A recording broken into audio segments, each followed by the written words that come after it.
that the case that has now had the duration of 58 years now has come to some form of closure.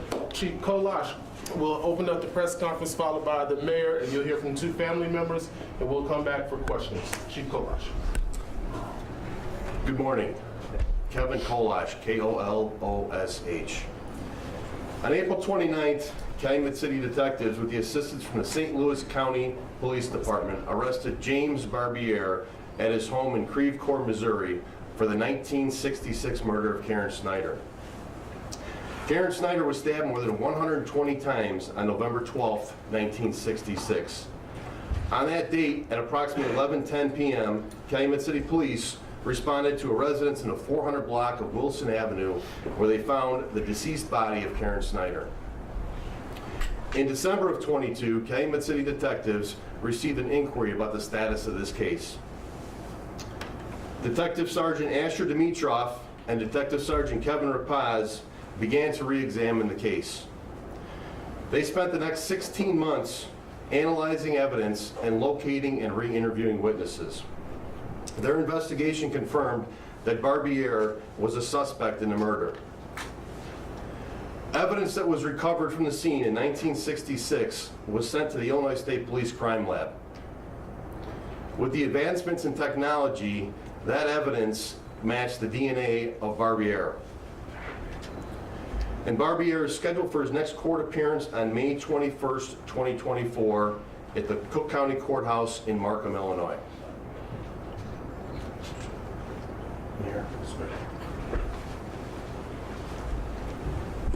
Good morning, everyone. Good morning. Morning.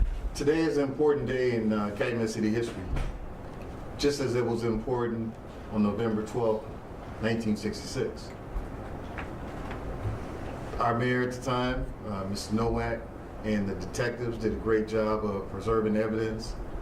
And we have to give credit not only to the family, but also to the detectives that we have here today that not only helped solve this case, but if it wasn't for their hard work, we wouldn't be here. We know our police department works hard.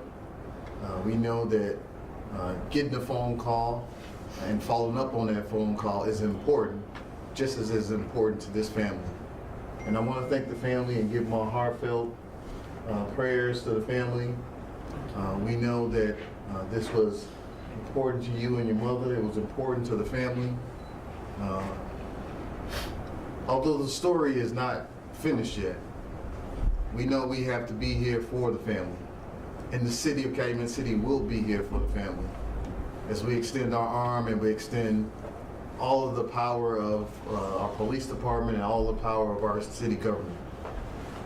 We know that God is good and God will protect this family and protect your mother, your father, and protect this family and allow y'all to have more family reunions and discuss the importance of today and also allow you some healing. There's some parts of me that feel this gentleman has not come fully to justice because he's free. The family still has to look at him and realize that he's free, and until he's behind bars and until he gets his full justice, we know we're going to continue to hold the family up. We're going to continue to hold our police department up. I want to thank everyone for coming today. I'm going to turn it back over to our chief. I also want to mention we have standing with us Alderman Anthony Smith from the city of Calumet City to not only give his words of prayers to the family, but also all of our assistant chiefs, as well as I'm sure the chief will introduce them. Thank you guys. I'll turn it back over to the chief. Before we move on to the family, I'd like to recognize, I recognized already Detective Sergeant Asher Dimitrov, who's behind me here, Detective Sergeant Kevin Rapaz. Off to the right here, we have Assistant Chief Keith Kwiatkowski, Assistant Chief Andre Black, and Commander of Detectives Casey Erickson, who supervised this investigation. And I think at this time we're going to turn it over to Paula. Are we going to say a few words? Sure. Just come up and spell out your first and last name. We know your relationship, but if you can just let the press know your relationship to Ms. Snyder. Paula Larson, Larson, daughter. I'm very thankful for the phone call that Kevin Seeley made in 2022, that the two investigators picked up the file, ran with it, and now we are here. I'm still on, with my family, a journey to justice. It's not over, but we're closer than we ever were in 57 years. I'm very thankful to Cal City, the department, the gentlemen, all the gentlemen, and the three that started this ball rolling. The one that made the phone call, and the two that took the case with the preservation of everything for 57 years and put that man where he should be. Thank you. Any other family member like to come forward? What about our caller? How about Kevin? Kevin, come on, Kevin. Come on, Kevin, just say hello. Yeah. Just say one comment about call. Kevin, can you just spell out your first and last name and your relationship? Kevin, Seeley.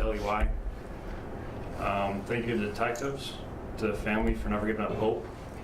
To all other families that are in a situation like this, don't give up hope. Keep calling. Eventually we'll find out who committed these crimes. Even if it is 57 years later, you will be caught. That's about it. Good. Good, Chief, you may want to come back. Dane or Sean, you may have some questions.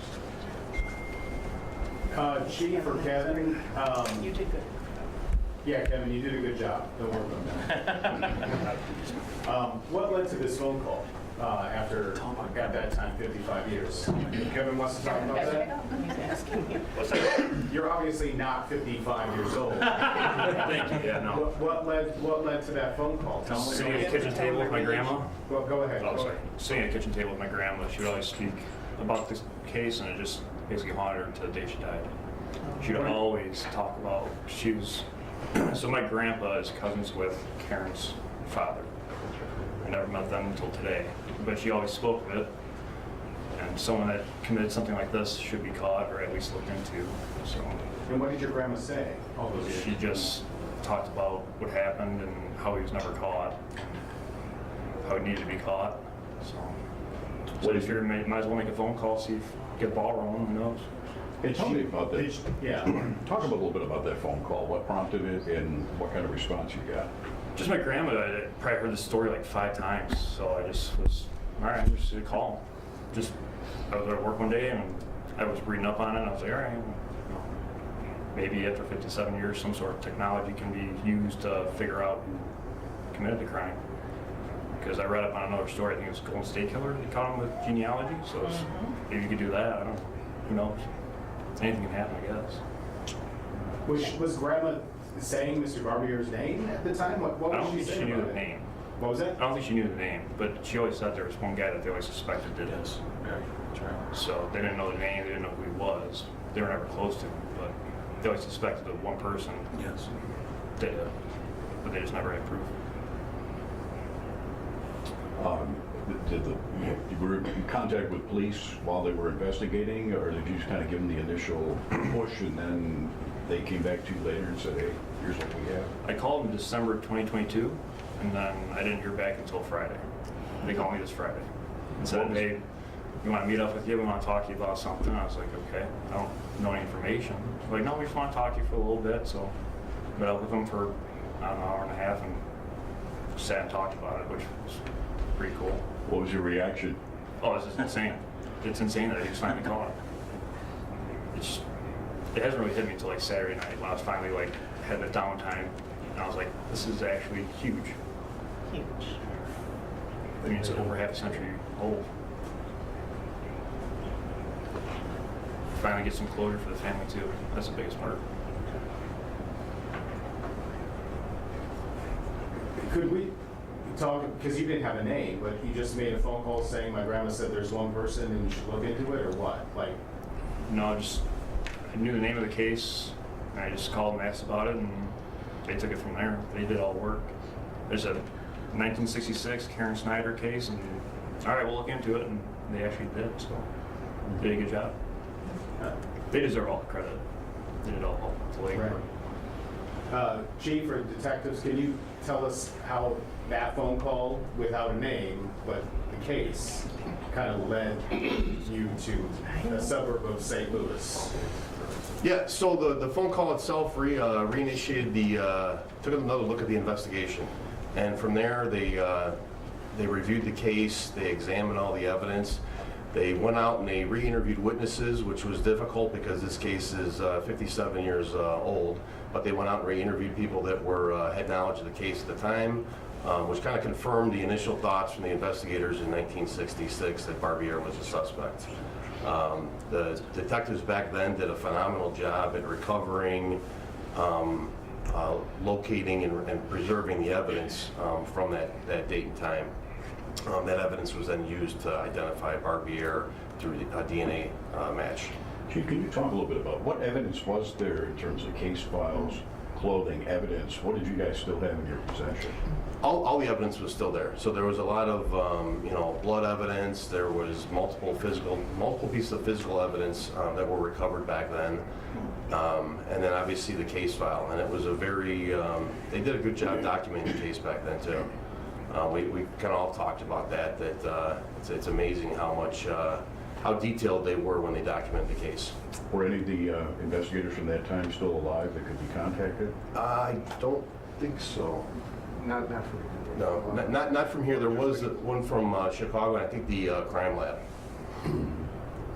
Apologies for coming late, but is there a reason why December why in the month of December? Anything you talk about exactly why, what led to that opening in December?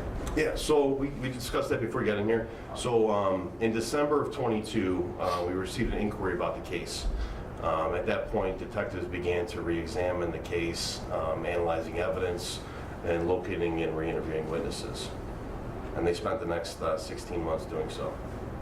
Can we talk to the detectives who were on this case for a second? Well, they may have to be testifying in court, so they will have to testify in court, so it's typically not a good idea to do that. Just We want curious to as to- compromise the prosecution. Yeah, or maybe you can speak on their behalf, what Mr. Barbier's reaction was after all this time, how they found him and what he said and any interactions they may have had. Yeah, I think that's a safe question to answer. If you want to answer that, what his reaction was? Step up. Just spell out your first and last name, Detective. I know you don't like that. That's Kevin Rapaz, R-A-P-A-C-Z. And what was your question? Yeah, when you went to his home, did you call him or talk to him ahead of time, or did you just go to his house for the DNA evidence? When did you first interact Our with the first suspect? interaction with him was in April of 23. And at that point was an initial interview, and we obtained a DNA swab from him. And then our next interaction wasn't until the 29th.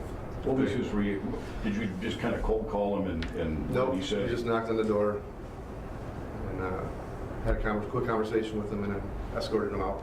Did he seem surprised, or Absolutely. did he say anything incriminating against himself at the time? Well, I can't get into the details of the conversation, but we had a lengthy talk. Did you get the sense that maybe he knew this day might be coming? I think so, yes. How so? Just based on our interaction. Paula, had you? I was going to say, while you're up there, just talk a little bit about how does this affect you to solve a case this old? It's, well, we can't forget why we're here today, and that's because Karen had to lose her life. But it was, I'm humbled. We were able to work with a lot of people up here and down south to get the case where it's at. And then for the family, that means the most. Just getting closer for them. One of the questions I have in reading through this is how he wasn't, I guess he was arrested at the time, but never charged. What was it about his, either did he have an alibi or why wasn't he charged? Because it seems like there was a lot of fingers pointing in his direction. I think some of those things are going to come out in court. We don't want to compromise the prosecution of the case. A lot of those details will come out in court as the case progresses in court. But was it the having the DNA ability now? The advancements in technology obviously is what led us to where we're at here today. Mhm. It was just DNA evidence, right? Yes. Okay. Paula, had you made phone calls? Come to the center, please. Obviously, you were 2 months old when this happened to your mom. You had made phone calls, inquired in the past. When was the last time you had done that? 2009, my aunt and I came to the police station because we had put in an article in the Times of a cold case. They had asked if there was any cold cases, call, and since this was Illinois, I didn't think that it would carry into the paper, but it did. And then, excuse me, that generated a couple phone calls to my Uncle Bill, but those didn't pan out. The person that wanted to talk to us said, my husband doesn't want me to talk, but I want to talk to you, and it turned out that that was the man's former sister-in-law.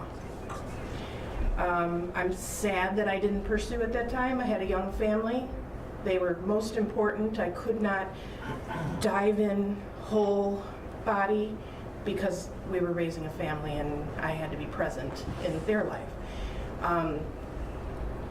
We came back because we had heard that this man's daughter was willing to give her DNA, and my aunt and I were like, all right, we're on. We came back and we were told that the evidence wasn't available. I asked for an exhumation of her body. I was told that wasn't going to happen. I shouldn't say it wasn't going to happen. That's not what that we would do. We felt defeated and went about our lives. And when a phone call came on my phone, I thought, wow, that's an 862 number. I'm not familiar. I Googled it, saw that it was the police station. I answered it, and I heard, is this Paula Larson? And I said, well, who is this? And Investigator Rapaz said, this is me, and this is what's happening. And his words were, I am knee-deep in this case. It was one of the best phone calls I've ever received. And the second best phone call was the other day when they called to tell me that the man was in custody and arrested. Other than that, my father fought from the day he found her till the day he died, trying to bring this to justice, I should say, but he met no success. How frustrating was that for your family? I believe my father died way early because of this, because of the fight that he had internally, the knowledge that he 98% felt this was the killer. My family, we talked about it, but not at a dinner table conversation. It was never not talked about when I was old enough. We were all very frustrated, and now all of those have passed on, so that's kind of bittersweet that they're not able to see this firsthand. Is this for you, because you and your aunts had tried to get this case examined, 2009 was that? Approximately, yes. To know that we have so far the start of a final resolution, when you're looking at that, what's your message to other investigators out there who listen to family or to whatnot? Because it sounded like you were like, this is an old case, have a good day at the time. I can't agree with you. We felt defeated, and we felt like we had nowhere else to go. We needed police intervention. We needed things that the file had, because we couldn't do this on our own. We could only show up and speak our voice.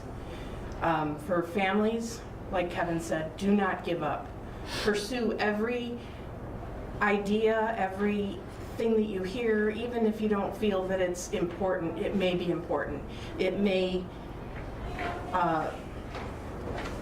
shock the next investigator into going, why wasn't this looked at before? And what can we do now? Because that's what our investigators did. We've got about 5 more minutes. I know you have no memories of your mom, but I'm sure you know her by family talk and reputation. Tell us about her? She was very young. Very young. I've heard that she was a very strong human. I've heard that she was fun, that she was very nice. She was beautiful, but I am biased. And her family loved her very, very much. She was an intricate part of the siblings. And when she passed, the entire family, her entire family, suffered immensely. I'm very proud to be her daughter because, you know, the obvious. I'm here, and I have a great family because of that, too. If you believe in the power of prayer or speaking to those before us, but have you tried to think about what you might say to her? Have you said anything to her? I had to drive past the cemetery the other day, and I was alone in the car.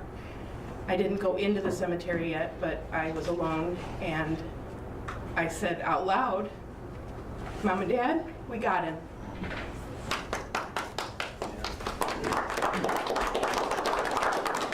Thank you. Any wrap-up questions, Sean, Hank, Dane?